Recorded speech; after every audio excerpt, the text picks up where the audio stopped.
Selamat siang adik-adik. Kembali lagi bersama Kak Septi dalam pembelajaran biologi kita pada siang hari ini. Biologi selalu di hati. Pada pembelajaran biologi kali ini kita akan belajar mengenai sistem pernafasan. Sistem pernafasan terbagi menjadi 3 bagian. Yang pertama mengenai organ-organ pernafasan, yang kedua mengenai mekanisme pernafasan, dan yang ketiga mengenai penyakit yang terjadi dalam sistem pernafasan. Nah, adik-adik, Kak Septi hanya akan menjelaskan mengenai organ-organ dalam sistem pernafasan. Sebelumnya Kak Septi mau bertanya nih, apa sih yang dimaksud dengan bernafas? Bernafas adalah proses menghirup oksigen dan mengeluarkan karbon dioksida. Dalam proses ini, tubuh kita diatur oleh suatu sistem yang disebut dengan sistem pernafasan. Sistem pernafasan ini memiliki fungsi pertama adalah untuk memfasilitasi masuknya oksigen dan keluarnya karbon dioksida. Yang kedua, untuk tempat berlangsungnya pertukaran CO2 dan O2. Apa sih fungsi oksigen bagi tubuh kita? Nah, adik-adik, pada materi sebelumnya kita sudah belajar mengenai sistem pencernaan, di mana makanan-makanan akan diolah, akan diproses dari ukuran makromolekul akan dirubah menjadi mikromolekul. Dari yang ukurannya kasar akan diproses menjadi makanan dengan bentuk yang lebih sederhana untuk diuraikan menjadi sari-sari makanan. Dalam proses pembakaran zat makanan ini, kita memerlukan gas yang disebut dengan oksigen. Nah, proses pembakaran inilah nanti yang akan dirubah menjadi energi.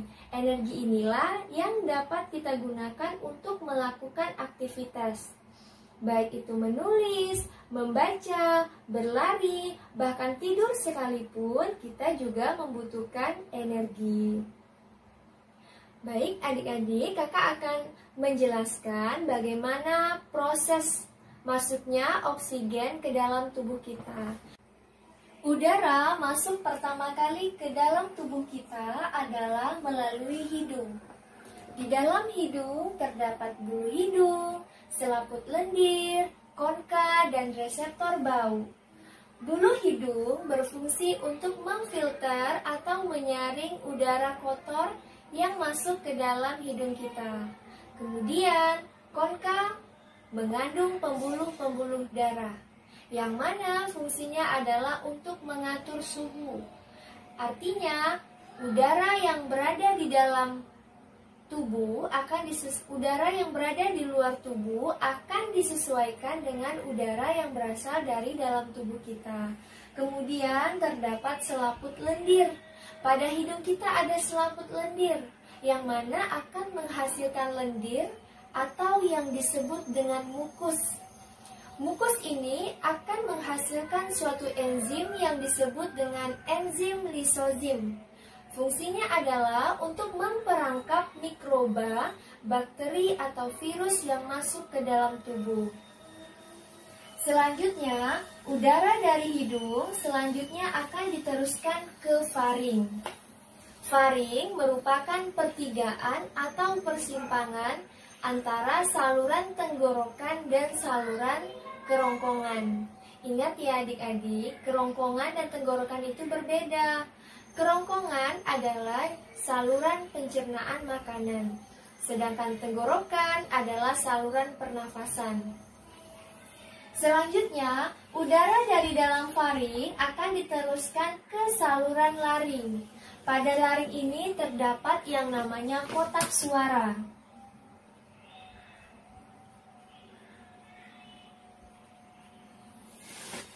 Kotak suara ini akan menghasilkan pita suara atau voice box. Ketika ada udara, maka akan menghasilkan suara. Selanjutnya, udara dari laring akan diteruskan ke trakea. Trakea atau yang disebut juga dengan batang tenggorokan.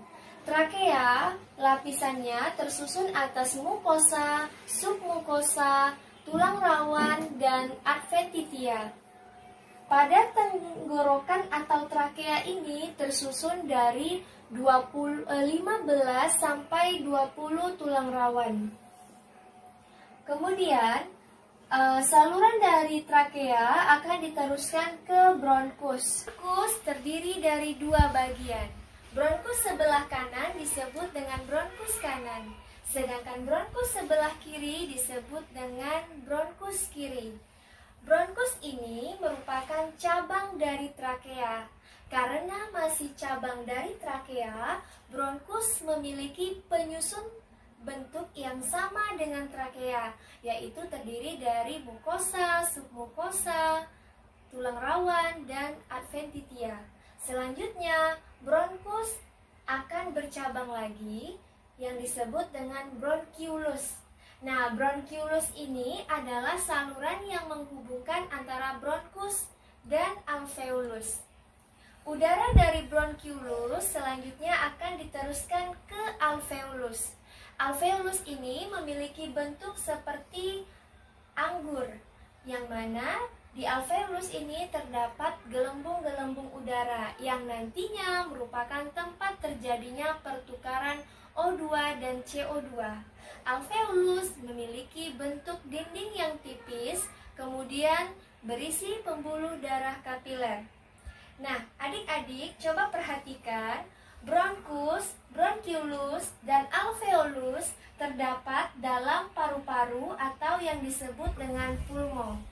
Oh ya, paru-paru kanan ini memiliki lobus 3, sehingga ukurannya lebih besar dibandingkan dengan paru-paru kiri.